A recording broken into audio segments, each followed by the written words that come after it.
That's Alice Webster, the interim chief executive of the Queen Elizabeth Hospital. The North West Norfolk MP James Wilde has been campaigning for a new hospital ever since he was elected. We've spoken to him about this a number of times. He joins us now for the latest on this. Thanks for joining us. Good morning to you. Good morning, Chris. I've got to start by asking for your reaction to that news that we've been told this morning. 2,500 or thereabouts props are now being used at the QEH. It's very concerning, isn't it? It is concerning. It's not an acceptable situation. We don't accept it. We need to have a new hospital for QEH. That's the campaign I've been running for the last 3 years with the support of the local community. It's a campaign that we continue to run, and we need to get onto the list and have certainty for the staff and for patients that this situation will be addressed through a new building that's bigger, that can cope with the volume of patients that we need to treat within the area and has the modern facilities that are needed. As you say, it's been a long campaign, 3 years worth. How frustrated are you by the lack of progress? It's very frustrating when we've had, obviously, a series of health secretaries, as you've been commenting, that I've successfully got them to come to the hospital and see what's going on. So those visits haven't been wasted because they come with the officials and the departments, and the NHS regionally has identified QEH as the number one priority for new hospitals. So we need to make sure we keep plugging on with the case. As I think I said before, this is a bit of a marathon campaign, and we need to keep up our energy and focus now on the new health secretary. I spoke to her soon after her appointment. I spoke to her after the Prime Minister's interview with you last week, where you raised this issue on behalf of the people of West Norfolk, and she said to me that she will come to the hospital. So I hope we can get a date sorted out soon, and then we can move forward and actually get a decision taken to get it on the list, and then we can move forward with the planning and all the work that's involved in actually building a new hospital. Given that Liz Truss, yes, she's Prime Minister, but she's also the MP on a neighbouring constituency where lots of people would use the hospital, lots of people would work in the hospital. Were you hoping for a bit more from her, other than a promise to persuade the new Health Secretary to visit? Well, Liz has been a strong campaign for the new hospital. I spoke to her when I was selected as the candidate for North West Norfolk about the hospital. And since then, and since I've been elected, she's been at the meetings, she's been supporting the letters that we've put in, she's been supporting lobbying repeated health secretaries and chancellors about this. So I've no doubt about her commitment. She said during the leadership election that she would sort this out. Therese Coffey is a very close ally of hers. Therese is in no doubt as to the Prime Minister's views about this. So I'll keep plugging on to make sure we get the decision that we need. That's why, with other MPs from Norfolk, Cambridgeshire and Lincolnshire, I've wrote to both the Prime Minister and the Health Secretary after their appointments to make the case, to encourage them to take an urgent decision to prioritise the QEH. And I'm hoping to meet the Health Minister soon to make that case with him, and then before we get the Health Secretary herself to come to Lynn, to the QEH. I think the frustration for a lot of people, having listened to Liz Truss and listened to what she said, is that she is the Prime Minister. If she feels that strongly about something and she understands the need for something, why can't she just get it done? Why is there still such a long wait?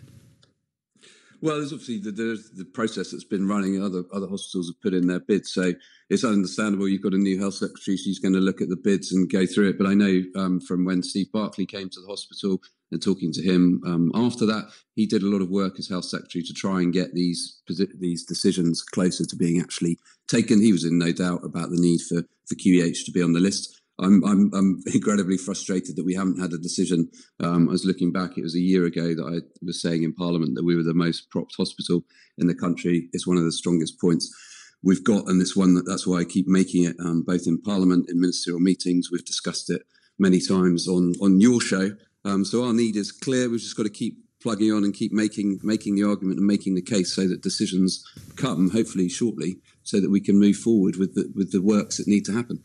You've done so many tours with health secretaries. You must know the hospital like the back of your hand now. And I think the other thing is, why does it need another visit from another health secretary? She's at the Tory party conference at the moment. Can she not just talk to the other three who can tell her the state that it's in?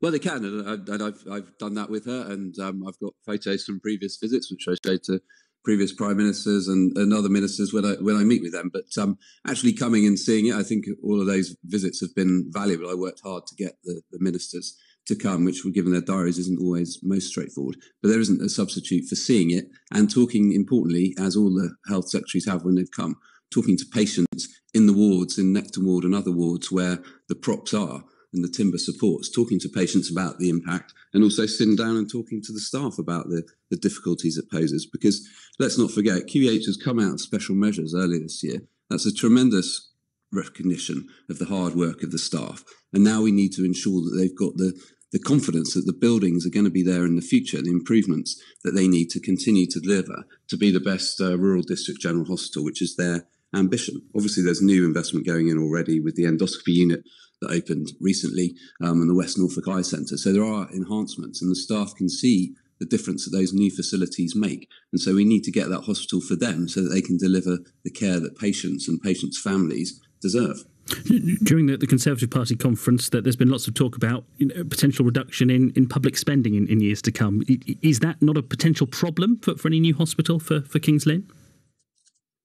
Well, I'm very clear that there isn't really a choice here. The hospital is got an end of life date expected to be 2030. That's what the reinforced concrete experts have told the hospital, have told the trust. So this needs to be sorted out because we obviously need to continue to have a hospital in West Norfolk, serving hundreds of thousands of people across Norfolk, Cambridgeshire and Lincolnshire. So investment into a capital programme is money well spent, in my view. It delivers good value for money. So I'm certainly making the case that we need to crack on with the decisions around the new hospitals programme and that QEH should be front of the queue for that.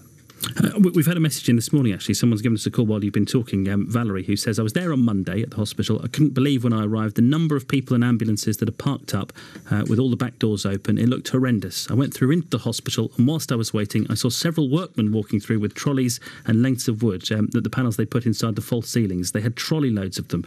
It's ridiculous that it's still going on. I know that the staff and everybody who works at the hospital are doing their best, but from the messages we're getting, it's really having a huge impact on the day-to-day necessary work at the hospital now, isn't it? The structural problems. Yeah, it's clearly disruptive. Alice Webster has said that, and when I've been around the hospital with the health secretaries and on other visits and when seeing family members, it clearly is a problem for them and makes it harder to do their job. There's obviously funding that's been made available in order to put these timber supports in, which are there to make the hospital safe. I think it's important that no one takes away from this number of props that they shouldn't go and get their treatment because the trust is managing the risk. There is a risk here. It's one I've repeatedly raised, but they are managing that risk. So no one should be put off from going to get the treatment that they need because if the hospital judged that certain elements of the hospital are unsafe, as they have done previously, they then close them whilst they put in fail-safe. So everyone should continue to go to QEH to get the treatment that they need. And just a final point on things generally at the Conservative Party conference. You did support Rishi Sunak in the leadership contest. How do you think the first month of Liz Truss as leader has gone?